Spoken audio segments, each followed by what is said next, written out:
পতন ঘটায়নি।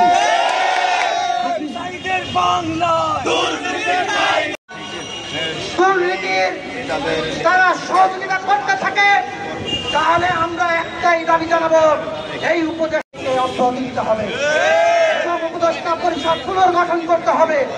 যদি দরকার হয় এই রাষ্ট্রকে তারা উপদেষ্টা পরিষদ থেকে পদত্যাগ করে সেই দলে যোগদান করুন, তাহলে অব্যাহতি নিয়ে আপনারা নতুন দলে যোগদান করুন।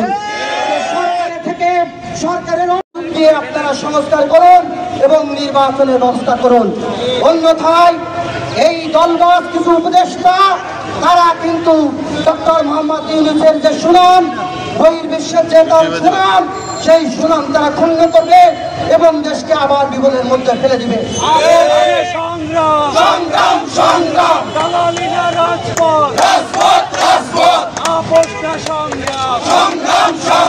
দুর্নীতির বিরুদ্ধে লড়াই হবে একসাথে।